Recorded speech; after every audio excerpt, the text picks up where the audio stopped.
Good afternoon, Standard 8 students. Now we are aware of the fact that Lady Macbeth, she deep down, she has understood that her husband is not going to support her in murdering King Duncan. So she herself takes the initiative. She takes the dagger and she moves ahead to kill King Duncan herself. But as she was about to stab him, she saw her father's face, and as she viewed him earnestly, there was something in his face as he slept which resembled her own father, and she had not the courage to proceed. So when she saw her father's face in Duncan's face, then she did not have the courage, the boldness to kill him. She returned to confer with her husband. Again, she went back to her husband to force him to execute her plan. His resolution had begun to stagger, to fumble. He considered that there were strong reasons against this deed. So he felt that it was not right on his part to go ahead with this murder. He has got strong reasons as not to kill King Duncan. In the first place, he was not only a subject but near kinsman to the king. Means he was a relative to the king.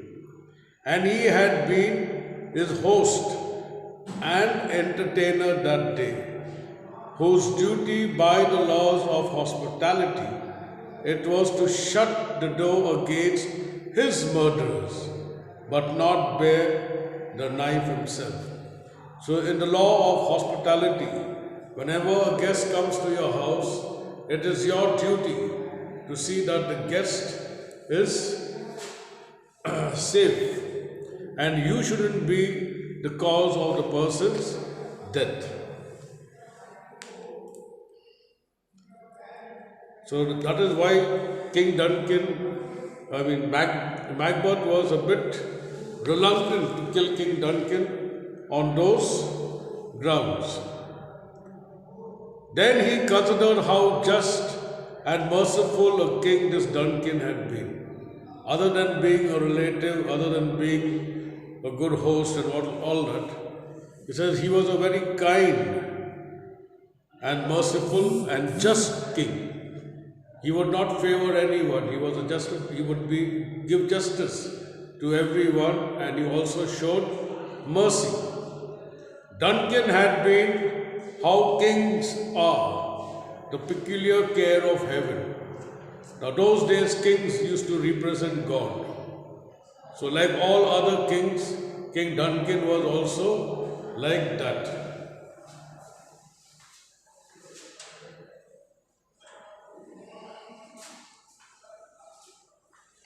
There was too much of light.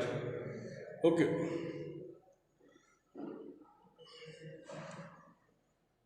So, and the subjects doubly bound to revenge their debts. So, like if anything happens to the king, then the subject will go all out to take the revenge. Besides, by the favors of the king, Macbeth stood high in the opinion of all sorts of men, and how would those honors be stained by the reputation of so foul a murder? Now, because of King Duncan also, Macbeth was given a very good and high respect. He was highly respected because of him being very close to King Duncan. So he was honored by King Duncan, and these honors had also given him a boost and held a high reputation or a good reputation with the people. So taking all that into account, how would Macbeth have the courage, or how would Macbeth try to kill King Duncan? In these conflicts of the mind, Lady Macbeth found her husband inclining to the better part, So when she looked at her husband, then she comes to know that my husband is not going to kill King Duncan. And resolving to proceed no further, but she, being a woman, not easily shaken in her evil purpose, began to pour in at his ears words which infused a portion of her own spirit into his mind, assigning reasons upon reason why he should not shrink from what he had undertaken. How easy was the deed was, and how soon it would be over, and how the action of one short night would give to all their nights and days to come sovereign sway and loyalty. Then she threw contempt on his change of purpose and accused him of being fickleness and cowardice, and declared that she had given suck and knew how tender it was to love the babe that milked her. But she would, while it was smiling in her face, have plucked it from her breast and dashed its brains out, if she had to sworn to do it, as he had sworn to perform that murder. Then she added how practicable it was to lay the guilt of the deed upon the drunken, sleepy grooms, and with the valour of her tongue, she so chastised his sluggish resolution that he once more summoned up courage to the bloody business. So now, when she did not have the courage to kill King Duncan herself because she would see her father's face, then when she went to her husband to confirm, then she knew that my husband is not going to kill King Duncan because he has got sufficient reasons not to do so. But she, being an evil lady, she wanted that her plan should be executed by hook or by crook. And she gave him a lot of reasons. She kept on reasoning out the reasons she was giving him as to why he should go and kill the king. Okay. Then even if that did not work, then she hit upon his ego. He says, you are a fickle-minded person. You are a coward. You are a kaya. And then she also explained how this night seems to be very favorable to them. See, and it only will take a short time. Okay, we'll do the murder and then we'll palm the blame onto the grooms as if they, in their drunken state, had murdered King Duncan. So everything was all sorted out. She had planned out everything. She explained everything, how he should go now and kill King Duncan. So Lady Macbeth poisoned his mind to such an extent, the way she brainwashed him, and then hitting upon his ego. So he now decided, though he had no reasons to kill King Duncan, on what grounds he would kill King Duncan. But when his ego came in the way, when his wife started calling him a coward and all that, then he decided that he would go ahead and kill King Duncan. So taking the dagger in his hand, he softly stole in the dark to the room where Duncan lay.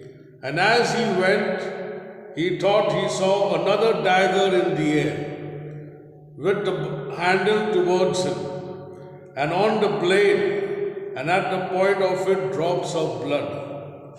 And when he tried to grasp at it, it was nothing but air, a mere phantasm proceeding from his own hot and oppressed brain and the business he had in hand. So he began to imagine that there is a dagger in mid-air, and from the blade drops of blood, and the handle was turning towards him. So when he tried to catch it, it was only air. Okay, now since he was already mentally disturbed, now remember he did not want to kill King Duncan in his house. But the way his wife instigated him, the way his wife poisoned his mind, so he had a distorted mind. And now he began to imagine things because of his guilt feeling. Okay.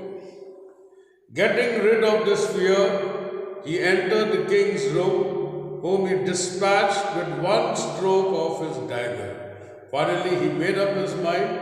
He went to the room and with one stroke, he killed King Duncan. Just as he had done the murder, one of the grooms who slept in the chamber laughed in his sleep, and the other cried, "Murder!" which woke them both. But they said a short prayer. One of them said, "God bless us," and the other answered, "Amen," and addressed themselves to sleep again. Macbeth, who stood listening to them, tried to say Amen when the fellow said, "God bless us." But though he had most need of a blessing, the word stuck in his throat and he could not pronounce it. Again he thought he heard a voice which cried, "Sleep no more, Macbeth. Do murder sleep, the innocent sleep that nourishes life." Still it cried, "Sleep no more." To all the house, Glamis had murdered sleep, and therefore Cawdor shall sleep no more. Macbeth shall sleep no more. Remember, Macbeth had become the Thane of Cawdor and Glamis. With such horrible imaginations, Macbeth returned to his listening wife, who began to think he had failed of his purpose and that the deed was somehow frustrated. He came in so distracted a state that she reproached him and with his want of firmness and sent him to wash his hands of the blood which stained them, while she took his dagger with purpose to stain the cheeks of the grooms with blood to make it seem their guilt. So as she had decided, she had planned that they will kill King Duncan and they will smear the blood stains onto the grooms, for which everyone will make believe that they are the ones in their sleep had murdered King Duncan. So now King Duncan is no more. Okay, Macbeth with one stroke, he managed to kill King Duncan. Then the next part I will explain in the next video. Thank you. And I'll be sending some question and answers. Please write and learn them.